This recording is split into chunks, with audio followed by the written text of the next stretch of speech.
السلام علیکم، میرا نام محمد زبیر خان ہے۔ میں ایز اے سائیکالوجسٹ یعنی ماہر نفسیات کے طور پہ کام کرتا ہوں۔ آج ہم اس موضوع پہ بات کریں گے کہ کچھ ایسے نفسیاتی مسائل ہیں کہ لوگوں کا خیال ہے کہ وہ شاید جنات، بھوت پریت وغیرہ کے سائے یا ان پہ جنات کا قبضہ ہو جاتا ہے لوگوں پہ، تو اس وجہ سے وہ مسائل ہوتے ہیں۔ Welcome to Stress Free Life. SFL is a HRD and mental health services firm. تو اگر لوگوں کو اس کے متعلق جلدی پتہ چل جائے تو اچھا رہتا ہے، اس لیے کہ پھر علاج میں دیر نہیں ہوتی اور صحیح علاج جلدی سے شروع کر لیا جاتا ہے۔ ویسے تو جنات کا یا پراسرار مخلوق، غیر مرئی مخلوق جو کہ انسان کو نظر نہیں آتی، اس کا دنیا کے تقریباً تمام مذاہب میں اور تمام علاقوں میں دنیا میں کوئی نہ کوئی کنسیپٹ موجود ہے۔ مسلمانوں میں جنات کا تصور ہے اور اس کے متعلق لوگوں کی مختلف اپنے عقائد کے اور فرقوں کے لحاظ سے مختلف رائے ہے۔ تو اس میں ایک بہت اچھی ریسرچ کی گئی جس کا میں ذکر کروں گا، وہ PEW جو کہ ایک ریسرچ سینٹر ہے جو اس طرح کے موضوعات پہ ریسرچ کرتا ہے، انہوں نے کی،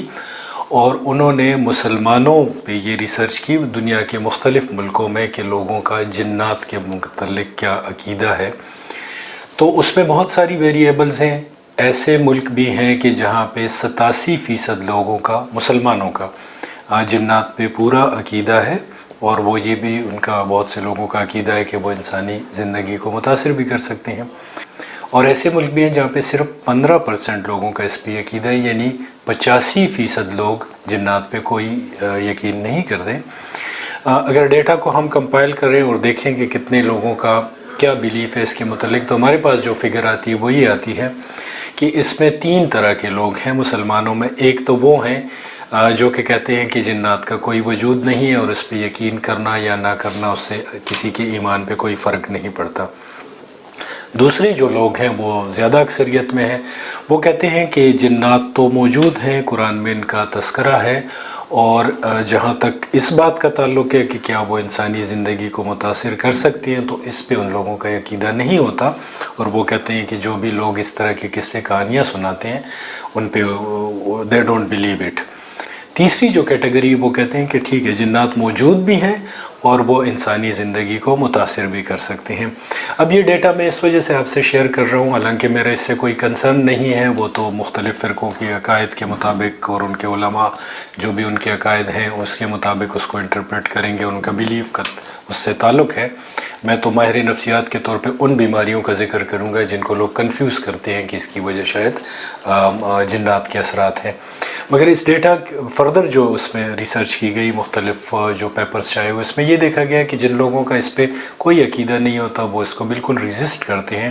کہ ایسے کوئی چیز موجود نہیں ہے، تو وہاں پہ پھر جنات کا کوئی ان کے زندگی پہ کوئی اثرات نہیں ہوتے، اور جتنا جن لوگوں کا اس پہ عقیدہ ہوتا ہے اتنے ہی زیادہ وہاں پہ اثرات جنات کی رپورٹ ہوتے ہیں۔ تو ہم دیکھتے ہیں کہ وہ کون سے نفسیاتی مسائل ہیں کہ جن کو لوگ کنفیوز کرتے ہیں کہ اس کی وجہ جنات ہیں۔ تو اس میں سب سے زیادہ جو اسٹڈیز میں پایا گیا وہ مسئلہ ہے سلیپ پیرالیسس کا۔ سلیپ پیرالیسس میں یہ ہوتا ہے کہ ایک شخص جاگ جاتا ہے مگر وہ اپنے جسم کو حرکت نہیں دے سکتا، وہ اٹھ کے بیٹھ نہیں سکتا، کچھ دیر وہ اس کیفیت میں رہتا ہے، غنودگی والی کیفیت میں رہتا ہے، اور وہ کوشش کرتا ہے کہ اپنے اعضاء کو حرکت دے مگر اس کو مشکل ہوتی ہے۔ تو بہت سے مسلمان ملکوں میں اس کے متعلق خیال ہے کہ یہ کوئی جن بھوت وغیرہ کا جو اثر ہے وہ انسان کو پکڑ لیتا ہے، جگڑ لیتا ہے، جس کی وجہ سے انسان ہل جل نہیں سکتا۔ عموماً یہ کیفیت دوائیوں کی وجہ سے بھی ہوتی ہے، ویسے بھی ٹیمپرری کیفیت ہوتی ہے، بعض دفعہ لوگوں کو شروع ہو جاتی ہے اور خود بخود ختم ہو جاتی ہے۔ اب ہم آگے چلتے ہیں تو ہم ذکر کرتے ہیں ڈیسوسیٹیو آئیڈینٹی ڈس آرڈر، یا جس کو ڈیسوسیٹیو پرسنالٹی ڈس آرڈر، یا پہلے جس کو ملٹیپل پرسنالٹی ڈس آرڈر یا ڈوئل پرسنالٹی ڈس آرڈر کہا جاتا تھا۔ اس میں یہ ہے کہ ایک شخص کی اس کی شخصیت کے کئی پہلو بن جاتے ہیں، بلکہ اس کے اندر مختلف شخصیتیں بن جاتی ہیں، اور کبھی ایک شخصیت اس کو ریگولیٹ کرتی ہے، اس پہ قابض ہوتی ہے، اس کا بیہیویئر اس طرح کا ہوتا ہے، اور کبھی کوئی اور شخصیت اس کے رویے کو کنٹرول کرنا شروع کر دیتی ہے۔ جیسے کہ میں ایگزامپل دوں گا کہ ایک عورت ہے، اس کی 6 پرسنالٹیز بن گئیں۔ اب 6 پرسنالٹیز میں ایک پرسنالٹی اس کی بچی ہوتی ہے، تو جب وہ بچی والی پرسنالٹی اس پہ قبضہ کر لیتی ہے تو اس کا پورا جو رویہ ہوتا ہے بچوں جیسا ہوتا ہے، بچوں جیسے کام کرتی ہے۔ اور مختلف قسم کی اور پرسنالٹی تھی، مگر ایک پرسنالٹی اس کی یہ تھی کہ جس میں وہ مرد تھی. تو جب مرد والی پرسنالٹی اس کے اوپر قبضہ کرتی تھی تو وہ پھر مردوں جیسی اس کی آواز ہو جاتی تھی، موٹی آواز ہو جاتی تھی، مردوں جیسے کپڑے پہنتی تھی، مردوں جیسے تعلقات رکھتی تھی، اور اس کی طاقت میں بھی اضافہ ہو جاتا تھا. یعنی مرد جس طرح مضبوط ایک شخص جو کام کر سکتا ہے وہ سارے کام وہ کر سکتی ہوتی تھی. مگر diagnostic and statistic manual of mental disorder dissociative identity disorder میں فردر جس کنڈیشن کا ذکر کرتا ہے اس کو وہ کہتا ہے ڈسوسیٹیو ٹرانس ڈس آرڈر. تو اس میں ایک شخص ٹرانس کی کیفیت میں ہوتا ہے، وہ چند سیکنڈ کے لیے، چند منٹ کے لیے، گھنٹوں کے لیے اور دنوں کے لیے اس کیفیت میں ہو سکتا ہے. اور عموماً ایسے لوگ اپنے عقائد کے مطابق اس ٹرانس سٹیٹ میں ہوتے ہیں، جیسے کہ جو کرسچن ہے ان کا بیلیف ہوتا ہے کہ بدروئیں وغیرہ جس نے اس کے جسم پہ قبضہ کر لیا ہے، تو اس دوران پھر وہ شخصیت جو ہے وہ اس کی اپنی شخصیت ڈسوسیٹ ہو جاتی ہے، الگ ہو جاتی ہے، اور وہ جو باتیں کرتا ہے، جو اپنی زندگی کے واقعات بتاتا ہے، یوں لگتا ہے جیسے کہ وہ جو دوسری شخصیت جو اس کے اوپر پراسرار شخصیت جس نے قبضہ کیا ہوا تھا وہ بول رہی ہے. اور اس میں جیسے کہ میں نے کہا آواز بھی بدل سکتی ہے، اور جیسے لوگوں میں ہو سکتا ہے طاقت بھی زیادہ آ جائے، اگر لوگ ان کو پکڑنے کی کوشش کریں تو قابو کرنا ان کے لیے مشکل ہو جائے. اب اس کی وجہ کیا ہوتی ہے؟ تو 90% کیسز میں پایا گیا ہے کہ ایسے لوگوں کا بچپنا جو ہے وہ ایسے حالات میں گزرا ہے کہ جہاں پہ ان کو شدید ذہنی دباؤ سے گزرنا پڑا ہے. دوسری جو بڑی وجہ ہے وہ یہ ہے کہ اس وقت جس کیفیت سے جو شخص گزر رہا ہوتا ہے وہ اس کے لیے اتنی شدید ذہنی دباؤ کا باعث ہوتا ہے کہ وہ اس سے ظاہر ہے کہ جسمانی طور پہ ان حالات سے تو نہیں نکلتا، تو پھر